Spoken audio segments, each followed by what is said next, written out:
अस्सलाम वालेकुम everyone, welcome to the episode 3 of सवाल आपका जवाब दवा का। आज हमारे साथ मौजूद हैं डॉक्टर निम्रा जाहिद जो कि बच्चों की स्पेशलिस्ट हैं। Welcome doctor Nimra. अस्सलाम वालेकुम।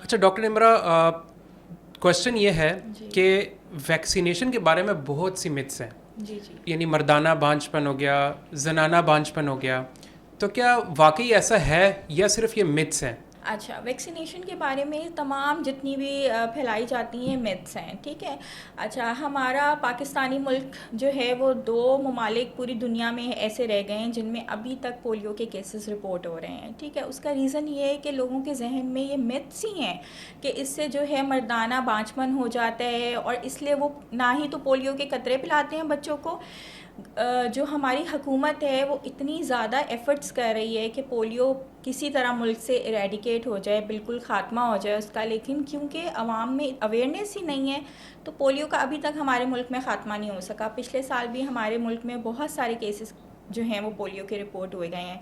हुकूमत मुहिम चलाती है जिसमें हर स्कूल में हर घर में जाके पोलियो के कतरे पिलाए जाते हैं, लेकिन वालदैन की इतनी अच्छी नॉलेज ही नहीं है कि वो पोलियो के कतरे पिलाएं या वैक्सीनेशन कराएं। उनको ये नॉलेज ही नहीं है कि हमारी जो वैक्सीनेशन है वो कितनी ज़्यादा बीमारियों से बच्चों को महफूज रखती है। इनिशियल 2 इयर्स में सारी वैक्सीनेशन गवर्नमेंट की तरफ से भी फ्री ऑफ कॉस्ट दी जाती हैं, जिसको EPI प्रोग्राम कहा जाता है। पैदाइश से लेके 15 महीने तक वो वैक्सीनेशन पूरी करवाते हैं कि बच्चे जो हैं बहुत सारी बीमारियों से महफूज रह सकें, ठीक है। ये सारी मिथ्स हैं, इसका कोई हकीकत से कोई लेना देना नहीं है। तो प्लीज़ पेरेंट्स से बहुत ज़्यादा हम एम्फसाइज़ करते हैं हर दफ़ा कि प्लीज़ अपने बच्चों को वैक्सीनेशन करवाएं। ये बेहतरीन तोहफ़ा है जो वो उनको ज़िंदगी भर के लिए दे सकते हैं। अच्छा, नेक्स्ट क्वेश्चन ये है कि फार्मूला मिल्क जिसके बारे में कहा जाता है कि ये हार्मफुल है और अभी कुछ गवर्नमेंट की कैंपेन्स भी इस पे आ रही हैं, तो अगर मदर फीड ना करा सकती हो चाहे किसी भी रीज़न की वजह से, तो फार्मूला मिल्क ना दें तो क्या करें? अच्छा, देखिए, फार्मूला मिल्क हार्मफुल बिल्कुल भी नहीं है, ठीक है। बिल्कुल ये बनाया इसलिए गया है कि कुछ कंडीशंस ऐसी होती हैं जिसमें माँ जो है फ़ीड नहीं करा सकती है। कभी कभी ऐसे हादसात हो जाते हैं कि डिलीवरी के दौरान मदर की डेथ हो गई है या माँ किसी बहुत ही ज़्यादा बीमारी में मुब्तला है जिसकी वजह से वो फ़ीड नहीं करा सकती हैं। जैसे कुछ ऐसे केसेस हैं जैसे एक्टिव ट्यूबरकुलोसिस है मदर को, तो हम मना करते हैं कि वो मदर फीड जो है वो मत करवाएं, ठीक है। ये डेवलप कंट्रीज़ में ज़्यादा कॉमन है कि वो मना करते हैं। हम क्योंकि डेवलपिंग कंट्रीज़ में हैं तो हम फिर भी अलाउ कर देते हैं उनको कि वो मदर फीड कराते हैं। लेकिन कुछ ड्रग्स हैं जैसे कीमोथेरेपी है, माँ को कैंसर है और वो कीमोथेरेपी ड्रग्स पे है, उसकी सिक्रीशन ब्रेस्ट मिल्क में होती है, ठीक है। उसमें हम मना करते हैं मदर को कि वो ब्रेस्ट मिल्क नहीं पिलाएंगी। उसमें हम फार्मूला फीड ही प्रिस्क्राइब करते हैं और फार्मूला फीड हार्मफुल नहीं है बिल्कुल भी, आप दे सकते हैं जहाँ पे ज़रूरत है, ठीक है। माँ के दूध में जो मतलब कि बेहतरीन चीज़ है उसके अंदर हर चीज़ होती है, एंटीबॉडीज़ होती हैं जो 6 महीने तक बच्चे को हर किस्म के मर्ज से बचाती हैं। लेकिन अगर कहीं पे ज़रूरत है तो फार्मूला फीड बिल्कुल दी जा सकती है, हार्मफुल नहीं है। ऑल्दो हम एनकरेज यही करते हैं मदर्स को कि वो अपना फीड कराएं, लेकिन कुछ कंडीशंस हैं जिसमें मदर के ब्रेस्ट मिल्क में ड्रग सिक्रीट हो रही हैं या मदर किसी बहुत बुरी बीमारी में मुब्तला है जिसकी वजह से नहीं करा सकती या मदर की डेथ हो गई है, ठीक है। दूसरा ऑप्शन ये होता है कि हम डोनर फीड भी कहते हैं, ठीक है। डोनर फीड ये होती है कि अगर फैमिली में आपकी कोई और ब्रेस्ट फीडिंग मदर हैं तो आप उनका मिल्क जो है वो ले लें और बच्चे को वो फीड कराएं। कॉन्स्टिपेशन या कोलिक पेन हो तो उसको नेचुरली कैसे ट्रीट किया जाए? अच्छा, कोलिक पेन तो एक नॉर्मल पेन है जो कि 3 हफ्तों से लेके 3 से 4 महीने तक के बच्चे में नॉर्मली रहता है, ठीक है। इसमें पेट में गैसेस एक्यूमुलेट हो जाती हैं जिसकी वजह से बच्चे एक्सेसिवली क्राई करते हैं। यूजुअली इवनिंग में बहुत कॉमन होती है कि मदर्स ये कहती हैं कि जैसे ही शाम होती है बच्चा मुसलसल 3 से 4 घंटे रोता रहता है। नेचुरली इसके लिए हम यही प्रिस्क्राइब करते हैं कि मदर्स जो हैं वो बच्चे की हल्के से वार्म कपड़े से सिकाई कर दें या फिर उनको उल्टा करके लिटा दें, ठीक है, और बच्चे को जब वो रो रहे हैं तो ज़रूरी नहीं है कि आप उनको फ़ीड कराएं, ज़बरदस्ती फ़ीड कराएं, उनको मेक श्योर करें कि ये, और मदर्स को भी रीअश्योर करना ज़रूरी होता है कि this is something normal which will when with time. अच्छा, इससे रेलिवेंट एक क्वेश्चन है कि फीडर का जो एंटीकोलिक निपल्स होती हैं, इस तरह के फीडर भी मार्केट में आते हैं, तो क्या इनका कोई रोल होता है इसको रिड्यूस करने में? ये थोड़ी सी मेंटल सेटिस्फेक्शन के लिए भी होता है मदर्स की, और दूसरा थोड़ा बहुत रोल होता है कि वो गैसेस को थोड़ा सा बच्चों के पेट में जाने से थोड़ा रोक लेती हैं, तो जिसकी वजह से कोलिक थोड़ी सी बेहतर हो जाती है। अच्छा, नेक्स्ट क्वेश्चन ये है कि स्क्रीन टाइम बच्चों की मेंटल और फिजिकल हेल्थ को किस हद तक अफेक्ट करता है? बहुत हद तक इफ़ेक्ट करता है। मदर्स सारा दिन जो है बच्चों को मोबाइल फ़ोन्स दे देती हैं, जो वो देखते रहते हैं। 4 ईयर्स से कम पे तो हम रिकमेंड ही नहीं करते स्क्रीन टाइम, ठीक है। मदर्स बच्चे क्या करते हैं, मोबाइल लेके बैठे रहते हैं, देखते रहते हैं, ना उनकी कोई फिजिकल एक्टिविटी होती है, ना उनकी कोई स्पीच होती है, ना कुछ होता है। इसकी वजह से क्या कॉन्सिक्वेंसेस आते हैं कि मदर्स आती हैं कि अभी 12 महीने का बच्चा है, 14 महीने का है, 16 महीने का, बोलता नहीं है, कुछ भी नहीं बोलता है। तो उसका रीज़न क्या होता है कि आपने इतना प्रोलॉन्ग स्क्रीन टाइम दे दिया है, तो उनकी सारे जितने भी उनकी डेवलपमेंट है, स्किल्स हैं, ग्रॉस मोटर है, फाइन मोटर है, उनका वर्बल है, सोशल इंटरेक्शन है, वो सब तो आपने खुद बंद कर दिया। फिर आप कैसे एक्सपेक्ट करते हैं कि बच्चा आपका वो सारे माइलस्टोन्स टाइम पे अचीव कर सके जो उसको करने चाहिए थे।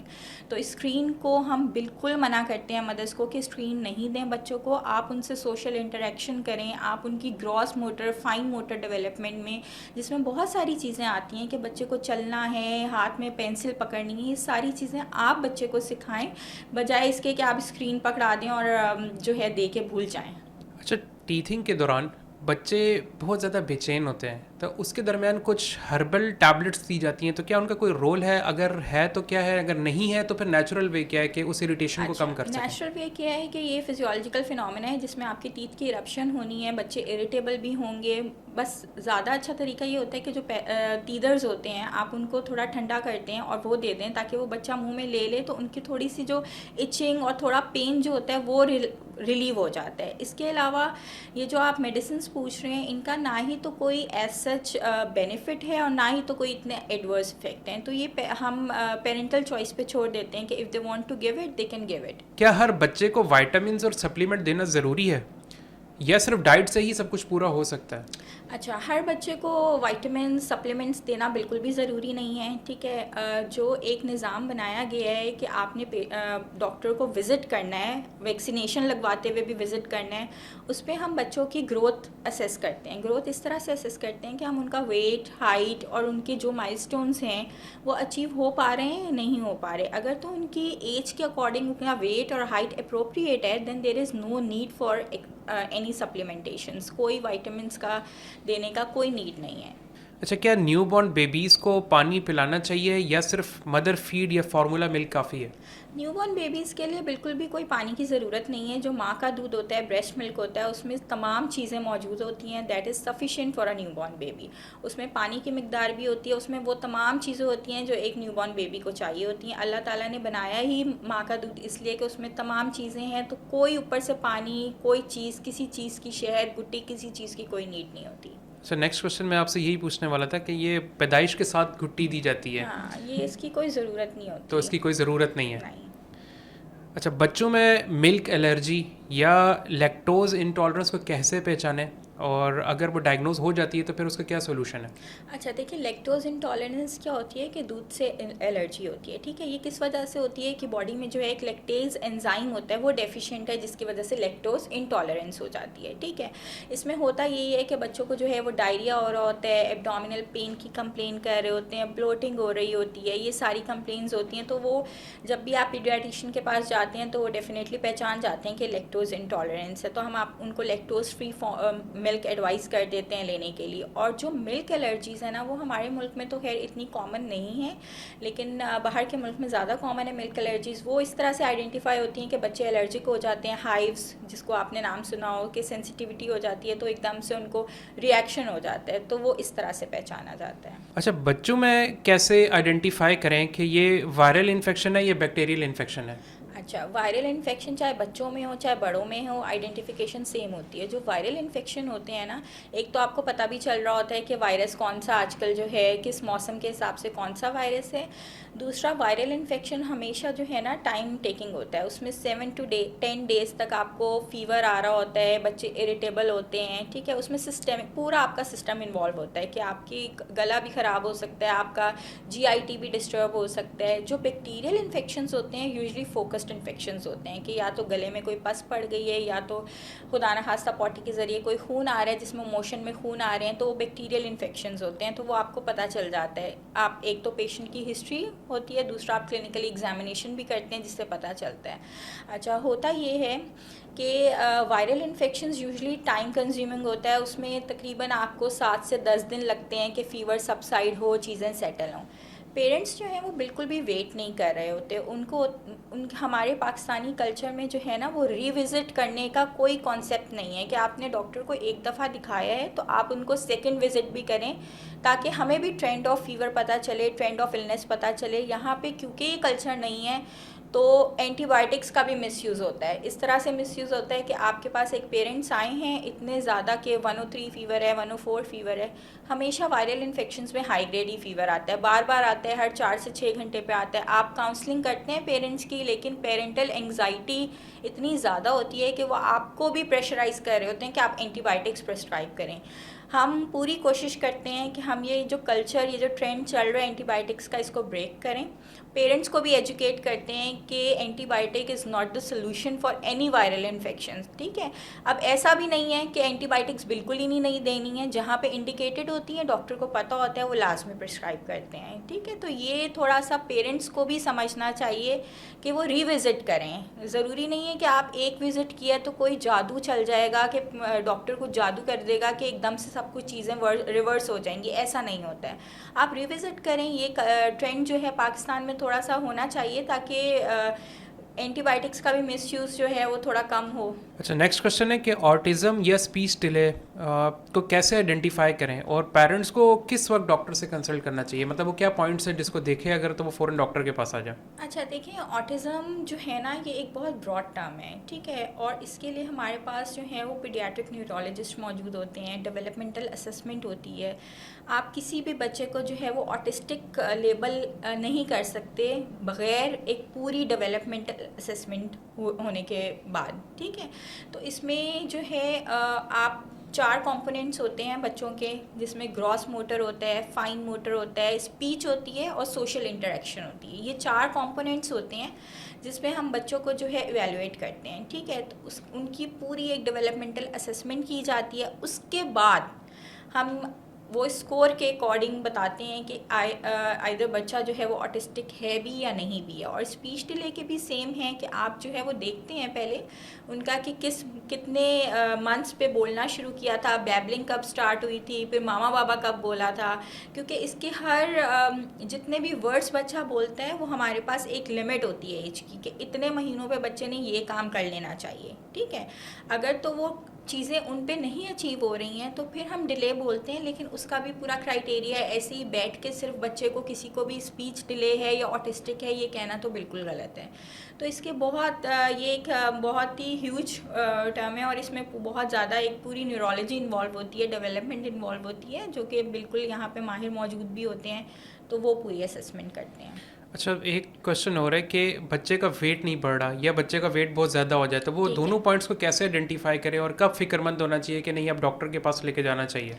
अच्छा, देखिए, डॉक्टर के पास वैसे भी जब इनिशियल 2 ईयर्स होते हैं तो उसमें हमारी वैक्सीनेशन हो रही होती है, तो आपको डॉक्टर के पास तो विज़िट वैसे भी करना होता है। हर विज़िट पे हम बच्चे की ग्रोथ असेसमेंट करते हैं, ठीक है। आप उनका हाइट, वेट, उनकी हर चीज़ की असेसमेंट करते हैं, ठीक है।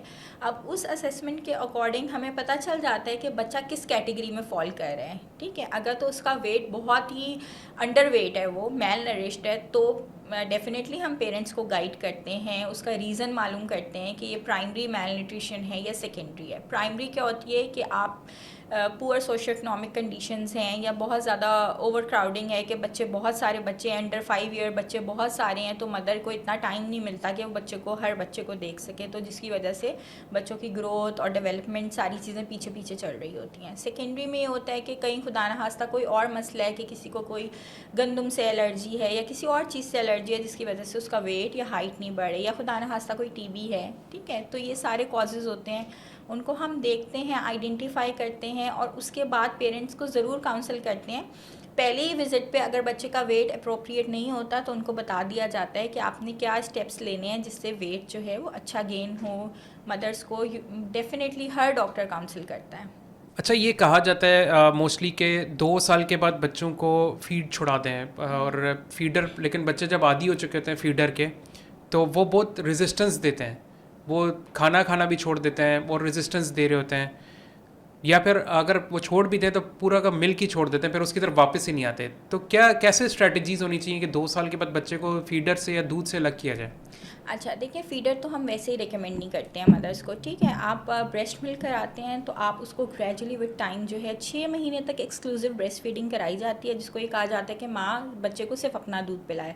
उसके बाद हम वैसे ही मदर को काउंसिल करते हैं कि आप वो वीनिंग पे आ जाएँ। वीनिंग ये होती है कि आप ऊपर से ग़िज़ा स्टार्ट करें, पहले आप सेमी सॉलिड स्टार्ट करें और उसके बाद आहिस्ता आहिस्ता करके ग्रेजुअली आप बच्चे को सॉलिड ग़िज़ा की तरफ लेके आएँ।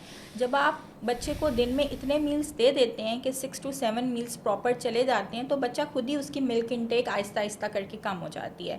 तो हम मदर्स को भी यही गाइड करते हैं कि जब 15-16 मंथ्स का बच्चा हो जाए तो आप ब्रेस्ट मिल्क सिर्फ रात को सोते हुए या दोपहर को जब बच्चा नैप ले रहा है तब दें, ठीक है। जब वो ग्रेजुअली बिल्कुल ख़त्म हो जाती है तो 2 ईयर्स पे वैसे ही बच्चा छोड़ देता है और मदर भी छुड़वा देती हैं। और जो आप स्विच करना चाहते हैं तो आप काऊ मिल्क पे स्विच करें, नॉर्मल कप से बच्चे को सिखाएं, क्योंकि ये 18 महीने का बच्चा एक नॉर्मल जो है वो कप से पी सकता है चीज़ें। तो आप उसको गाइड करें, बच्चे को सिखाएंगे तो बच्चा हर चीज़ सीख जाता है। और 1 डे मिल्क एनफ है बच्चे के लिए। माएँ क्या करती हैं कि स्विच भी करती हैं तो बस चाहती हैं कि पूरा दिन बच्चा दूध पीता रहे। उनकी सेटिस्फेक्शन ही तब होती है कि बच्चा जब 10 दफ़ा फीडर ले लेता है। तो प्लीज़ फीडर बंद कर दिया करें, क्योंकि ये एक सोर्स ऑफ कॉन्स्टिपेशन भी होता है कि बच्चा फिर कॉन्स्टिपेटेड ही रहता है, क्योंकि इतना मिल्क जो है उसके लिए, उसकी नीड ही नहीं है इतना मिल्क। आपने बस एक दफ़ा मिल्क देना है, that is more than enough. तो दूध अनीमिया कॉज करता है, क्योंकि ये भी कहा जाता है। बिल्कुल, आयरन डेफिशिएंसी एनीमिया काऊ मिल्क के साथ एसोसिएटेड है। आप जितना ज़्यादा दूध पिलाएंगे आयरन डेफिशिएंसी एनीमिया होगा, क्योंकि वह एब्जॉर्प्शन ही नहीं कराता है। तो इस वजह से बच्चे जो हैं वो बिल्कुल पेल होते हैं,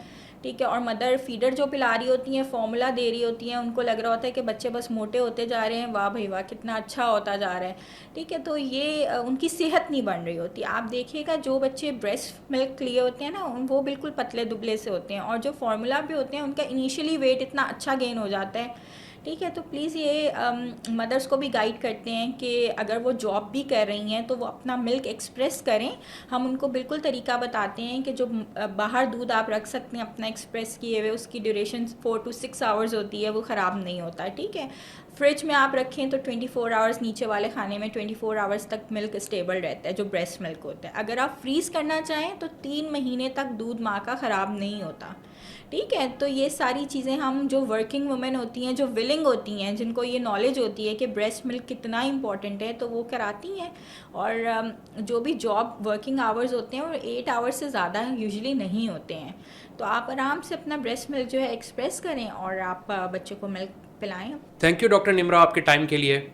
इसके साथ ही हमारी एपिसोड 3 का अख्ताम होता है। अगर आपके भी कुछ क्वेश्चंस हैं और आप चाहते हैं कि हम उस फील्ड के एक्सपर्ट्स से उनके आंसर्स आपको लेकर दें तो कमेंट बॉक्स के अंदर अपने क्वेश्चंस को ड्रॉप करें। इसके साथ ही इजाज़त दीजिए, ख्याल रखिए, फिर मिलेंगे। अल्लाह हाफिज़।